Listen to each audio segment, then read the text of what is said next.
What is up, my ninjas? Dart Frog Ninja here for this week's episode. It's going to be a short one. There's a little bit of bad news. Well, it's not really bad news. The parts for my Biopod did not get here this week. My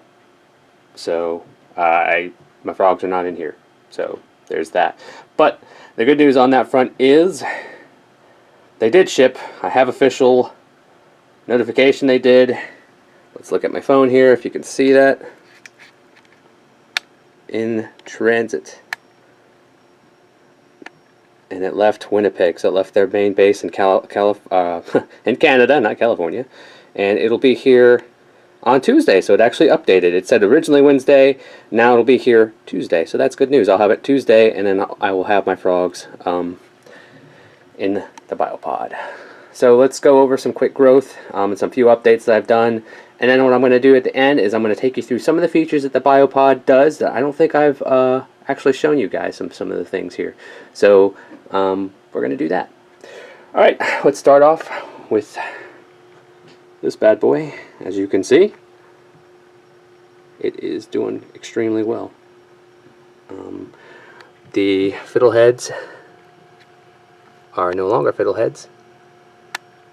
They have branched out. They have branched out quite a bit. And then they're turning in this nice green. But we do have another fiddlehead. Let's get a little tight action on that. Too tight. Sorry, I have a new camera, guys. I am shooting finally in 1080p and 60 frames per second. So everything's going to be clearer, brighter, and it's going to look better. So I'm just still working out the kinks. This is my first video with it. So it's a nice camera. Sheet moss. We're looking good here. No new developments outside of this. It's starting to grow up the log, which is cool. The dragon tail fern, again, is doing well. It's doing its thing. Pillow moss, looking great. And actually kind of migrated over here to this guy. Let's see. You can see that. That's cool. And then we have the moss action happening here. You can see it just misted in here, so it's a bit wet, and I did do some maintenance this morning. So I added some more moss spores on the log in this general area here, some here, little here, and I wetted it down. So we'll see. Maybe it'll grow, maybe it won't, but we'll give it a shot. Japanese crested bird's nest fern, looking awesome. Still growing, still doing its thing. Like I said, the lower branches are dying off, which is fine, and everything's up high.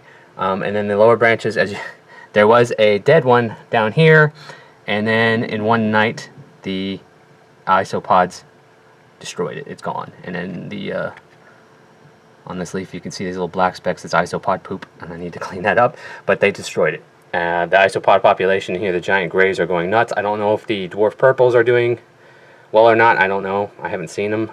But the giant grays, they come out when it's dark, and there's a lot of them. The cocoa hut, I did take off the moss. It wasn't doing well. I stuffed it in there and whatever, because if it goes bad, my cleanup crew will take care of it. I'm not really worried. But I just stuck it underneath the leaf litter, and whatever happens with it. The cocoa hut, though, I did put more moss and fern spores on top of this guy. So we shall see. If it grows, it grows. Monkey pod, I need to put more water in it, but there's springtails floating in there. If you see these little white specks, look at the close-up on this. Yep, as you can see, the springtails, they like high humidity, and you just saw one jump. That's pretty cool. So if you see them floating in water, they're not drowning, they're not dying, they're not in trouble. They like this. As you can see, they are actually on top of the surface of the water, and they can move around, jump around, walk around on top of it, because that's how light they are. They don't sink. They just kind of stay on the top of the water. I know it looks like the water has a weird film on it, but that is actually the natural tannins in some of the different stuff that leaks out of this out of the nut that breaks down into it. So the water looks like it's dirty, but it's actually not, and it's actually very healthy for animals. So it's very good.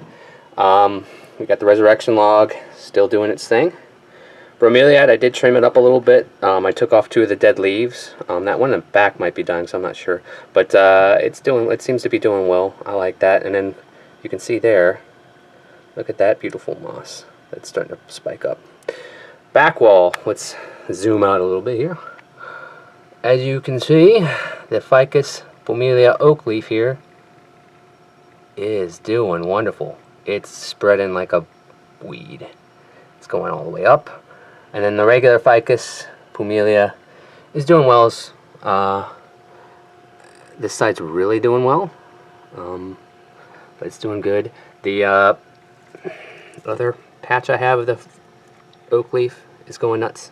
It's kind of doing its thing. And then the Peperomia rubella is doing good too. So that's it for the updates.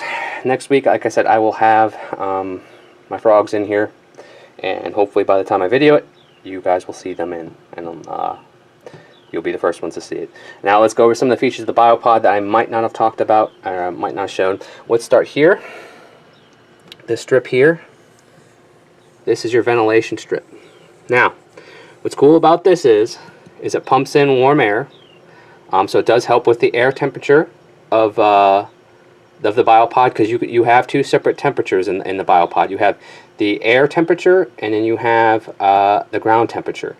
So if you have frogs or lizards or anything that likes to climb, you can have a higher air temperature, and it can actually climb up higher, and it could get warmer.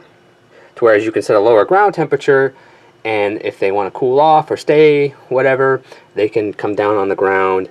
And it'll be cooler down here than it is up there. So that's pretty neat. So that is the ventilation. Also, one of the bonus things that this thing does is it keeps your front glass clean and clear. So if I shut this, I never have fog or condensation built up on my front glass. I can always see it. It's crystal clear. Awesome. Love it. Love it, love it, love it. I forgot to do an update on this guy. The little plant that's growing in the back wall. I just looked up and saw it. It looks like it's going nuts. As you can see, it's kind of leafing out. Kind of neat. And then the back wall in general is just getting green. We got green there. We got green all over the place. So doing well. So we have that. We've got the integrated misting system. 1 nozzle, 2 nozzle. You can move it around as much as you want. The main thing is what you want to do is you don't want to move this guy too far, so that way it sprays on this. This is your air temperature and your humidity sensor. So if you have your water's directly spraying on the glass or right by it, it's going to give you false readings. It's going to give you false air temperature. It's going to give you false humidity. So you want it to kind of angle it like I have it here. So it's going to spray here and get all this and get this, but it's not going to touch the glass. So you have that.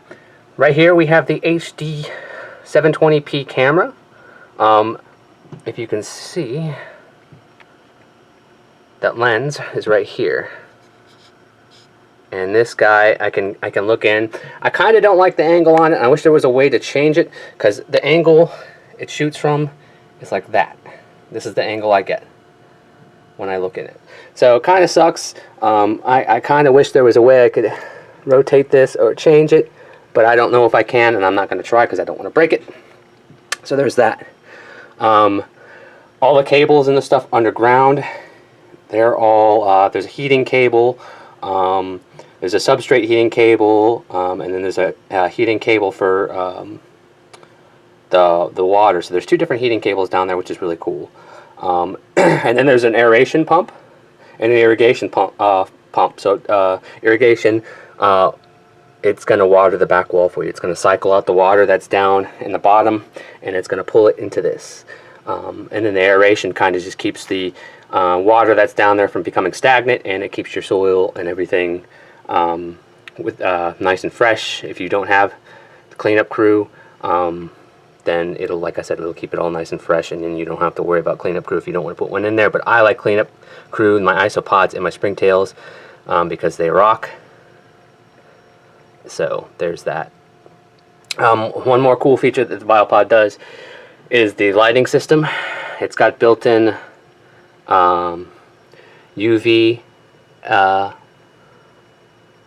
lighting in there. It does have IR heating, so it does heat. So it is. They do say it does work for reptiles as well. So anything that needs to bask, they do say it does work for that. I don't know. I'm not a reptile guy, so I'm not going to say whether or not that's true. But I would lean on the side to say that it is true, because Biopod, they know what they're doing. And then the cool thing is it does gradually brighten for sunrise, and then it gradually gets darker for sunset. So it doesn't just, the light doesn't just click off when it's time to click off. It actually slowly, over the process of like 10 minutes, gets dimmer and dimmer, like the sun is going down, and then it shuts off, which is really neat. Didn't know it did that. And then again, all of this is controlled via an app. So you can have two different settings. You can run it an automatic setting, and that takes real life environmental data from wherever your animal. It has programs set for different animals, different species: frogs, lizards, snakes, turtles, fish, and also has gardening settings. If you want to grow herbs and whatnot, you can do that. Right now, I have it set to custom, only because I'm waiting on those parts. I have the ground temp of 72, the air temperature set to 75, it's 73 right now. Humidity is down a lot because I have the door open, and I've had it open for the past 10 minutes.